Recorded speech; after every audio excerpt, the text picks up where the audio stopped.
Hello दोस्तों, मैं हिमेश यादव आप लोगों को अपने YouTube चैनल में स्वागत करता हूं।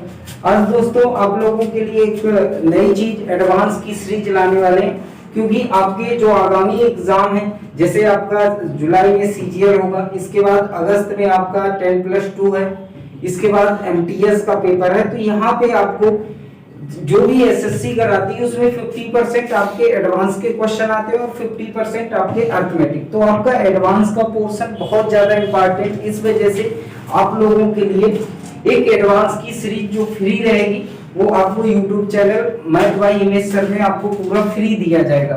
तो उसके लिए आपको ये चैनल सब्सक्राइब कर लेना है, और जो लोग ये वीडियो देखे अच्छा लगे तो उसको लाइक जरूर करें। ठीक है, तो आज से हम स्टार्ट करते हैं। आपको ज्योमेट्री से स्टार्ट करेंगे, और ज्योमेट्री में आपको पहले देखो, आपको जैसे YouTube में पढ़ाया जाता है उसके हिसाब से नहीं पढ़ाएंगे। जैसे आपको बेसिक क्लासेस चलती है, ऑफलाइन क्लासेस चलती है, उस हिसाब से कि पहले तो आपको बेसिक कॉन्सेप्ट क्लियर होंगे और इसके बाद फिर आपको क्वेश्चन कराए जाएंगे। तो सबसे पहले हम बेसिक कॉन्सेप्ट चलते हैं ज्योमेट्री का। और ज्योमेट्री में सबसे पहला आपका आता है कि भाई हम इसमें बेसिक पॉइंट कैसे, तो आपको हम जितना बताते जा रहे हैं उसको आप नोट डाउन करते जाइएगा। सबसे पहला ज्योमेट्री,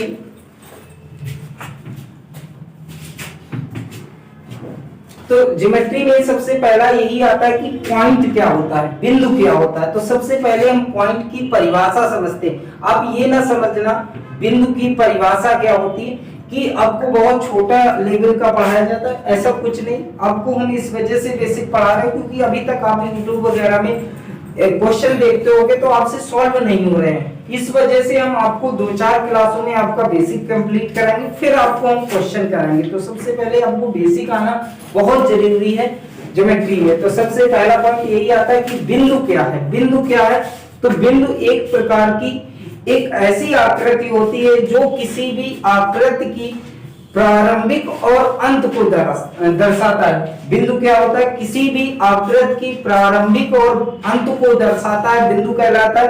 बिंदु की न लंबाई होती है न चौड़ाई होती।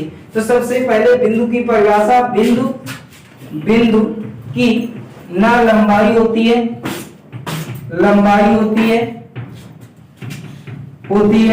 और ना ही चौड़ाई होती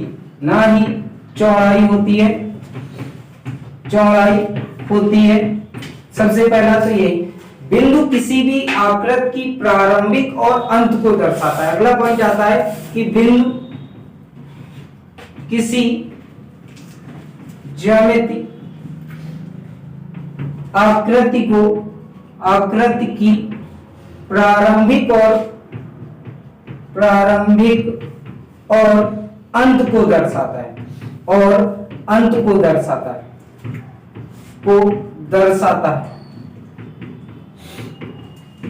तो ये बिंदु की परिभाषा होगी कि बिंदु क्या है। तो बिंदु की न लंबाई होती है न चौड़ाई होती है। बिंदु किसी भी ज्यामिति आकृति की आरंभिक और अंत को दर्शाता है। अब बिंदु के बाद आता है रेखा, लाइन। तो रेखा क्या होता है, लाइन क्या होता है, रेखा की परिभाषा क्या होती है। तो रेखा जो होती है बिंदुओं से मिलकर बनी होती है, अनंत बिंदुओं से मिलकर क्या बनी होती है, लाइन, रेखा। तो रेखा की परिभाषा की बात करेंगे तो रेखा क्या होता है, अनंत बिंदुओं से मिलकर क्या बनती है, लाइन बनती है। तो लाइन की लंबाई अनंत होती है लेकिन चौड़ाई क्या होती है, नगण्य होती है। तो सबसे अगला पॉइंट आता है रेखा क्या होता है। तो रेखा अनंत बिंदु से रेखा का निर्माण होता है, रेखा की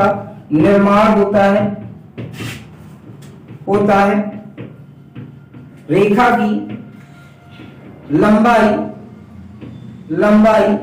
अनंत होती है लेकिन चौड़ाई नगण्य होती है।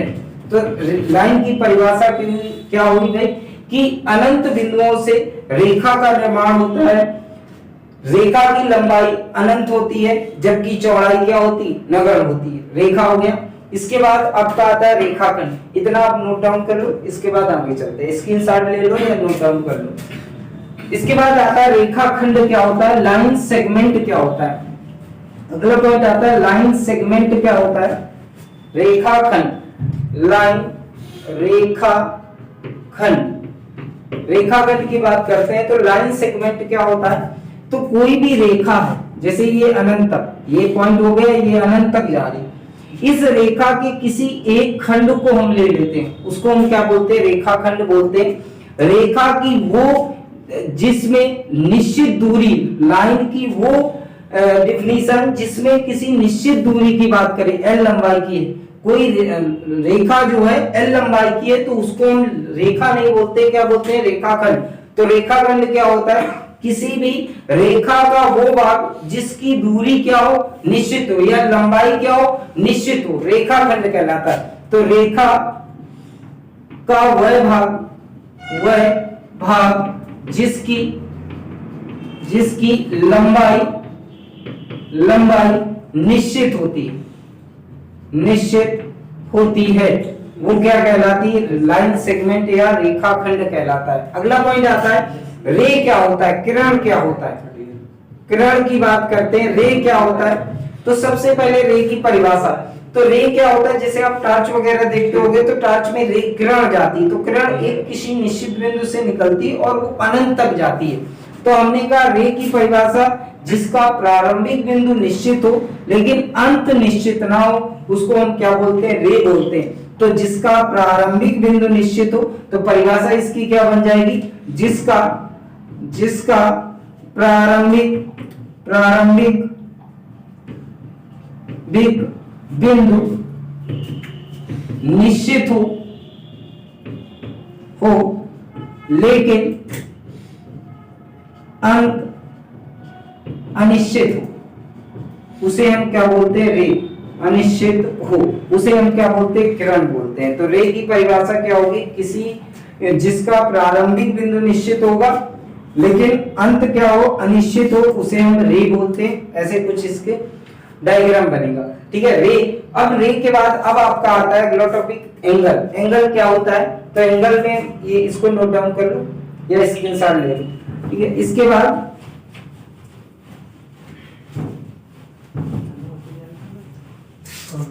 एंगल की बात करते हैं। एंगल क्या होता है? कोण क्या होता है? कोण की परिभाषा क्या होता है? तो दो रे, एक ही बिंदु से जब दो रे निकलती, इनके बीच बने झुकाव को या कोणीय झुकाव को क्या बोलते हैं? हम क्या बोलते हैं भाई? कोण बोलते हैं, एंगल बोलते हैं। तो एंगल की परिभाषा क्या होगी? दो रे, एक ही बिंदु से दो रे जब निकलती एक साथ, उसके बीच बने कोणीय झुकाव को या कोणीय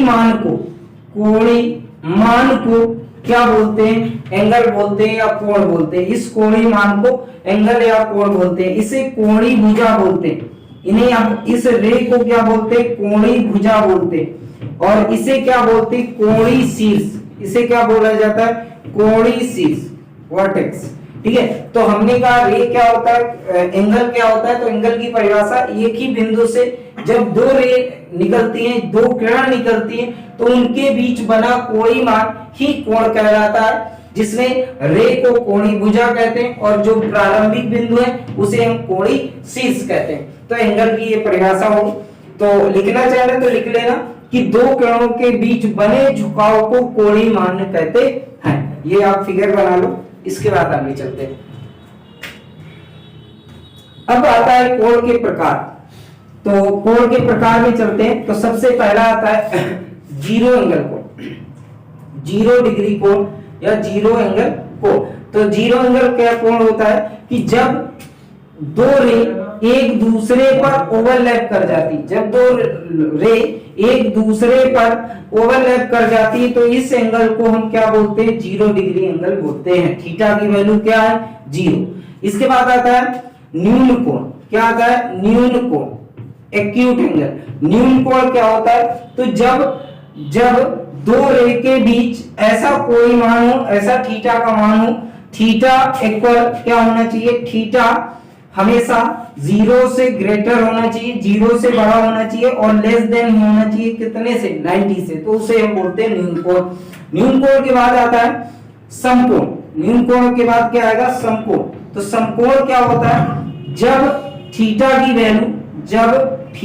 वैल्यू 90 हो जाए, तो उसे हम क्या बोलते हैं, समकोण बोलते हैं, राइट एंगल बोलते हैं। तो समकोण की परिभाषा क्या होगी, जब थीटा की वैल्यू क्या हो जाए 90 हो जाएगा, उसे हम समकोण बोलते हैं। इतना आप तीन आप ये नोट करो, फिर आगे चलते हैं।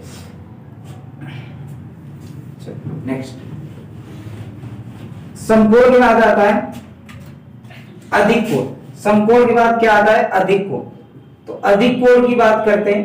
तो अधिक कोण क्या होता है, जब थीटा की वैल्यू 90 से ग्रेटर हो और 180 से क्या हो, लेस देन होगी, उसे हम क्या बोलते हैं, अधिक कोण बोलते हैं। जब हम कहेंगे थीटा की वैल्यू 90 से ग्रेटर हो लेकिन लेस देन हो 180 से, तो उसे हम क्या बोलते हैं, अधिक कोण बोलते हैं। अधिक कोण के बाद आता है ऋजु कोण। ऋजु कोण या इसी को बोलते हैं सरल कोण। इसी को क्या बोलते हैं, सरल कोण। तो ऋजु कोण या सरल कोण क्या होता है, जब थीटा की वैल्यू 180 हो जाए। देख ये है पॉइंट, यहां से दोनों एक दूसरे के अपोजिट साइड चल रहे हैं। ये थीटा की वैल्यू कितनी होगी, 180, तो इसे हम क्या बोलते हैं, ऋजु कोण। थीटा की वैल्यू कितनी हो जाए, 180, तो उसे हम क्या बोलते हैं, ऋजु कोण बोलते हैं या सरल कोण बोलते हैं। इसके बाद आता है अगला, ये आप नोट कर लो। इसके बाद अगला आता है वृहद कोण। क्या आता है भाई, वृहद कोण। वृहद कोण, वृहद कोण क्या होता है, जब थीटा की वैल्यू 180 से ग्रेटर हो और 360 से लेस देन हो, उसे हम क्या बोलते हैं, वृहद कोण, रिफ्लेक्सिव एंगल बोलते हैं। जब थीटा की वैल्यू 180 से क्या होना चाहिए, बड़ा होना चाहिए, और 360 से छोटा होगा, उसे हम वृहद कोण बोलते हैं। वृहद कोण के बाद आता है संपूर्ण कोण। संपूर्ण कोण क्या होता है, संपूर्ण कोण। तो संपूर्ण कोण क्या होता है, जब थीटा की वैल्यू कितना हो जाए, 360। जब थीटा की वैल्यू कितनी हो जाए, 360। अच्छा, इसमें भी जो फिगर होता है, एक दूसरे पे लाइन क्या होती है, ओवरलैप करती है, लेकिन इसमें और 0 डिग्री, अच्छा 0 डिग्री में भी हमने आपको बताया था यही होता है, फिगर ओवरलैप करती है, लेकिन हमने यहाँ कुछ बनाया नहीं, लिख दिया था 0 डिग्री, लेकिन 360 होगा तो ऐसे बना देगा। इसका मतलब ये पूरा चक्कर काट के आ रही है लाइन, रे जो है, तो इसका मतलब ये फिर 360 हो गया, और ये क्या है, 0। यदि ऐसे लाइन नहीं, गोला नहीं बनाता, सर्कल नहीं बनाता है, तो आपका 0 डिग्री, और सर्कल यदि बना देता है तो 360 आएगा। तो ये आपका हो गया संपूर्ण कोण। ये आपके एंगल, टाइप्स ऑफ एंगल थे, एंगल के प्रकार थे। इसके बाद आज की क्लास में इतने ही रखते हैं।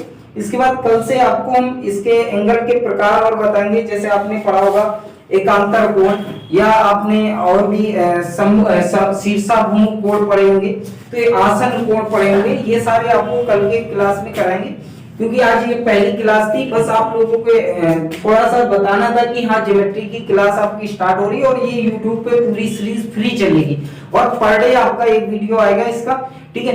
तो जो लोग हमारे चैनल पे नए हो तो वो सब्सक्राइब करना ना भूले। साथ में यदि आपको वीडियो सही लगती है या पसंद आती है तो आप कमेंट भी कर सकते हैं, और साथ में लाइक भी कर सकते हैं। और आपको ये समझ के चलना कि एडवांस का पोर्शन आपके सीजीएल में बहुत ज्यादा इंपॉर्टेंट है। एसएससी को जितने भी एग्जाम होते हैं बहुत इंपॉर्टेंट है, इस वजह से इस सीरीज को देखना ना भूलें, ठीक है। जय हिंद।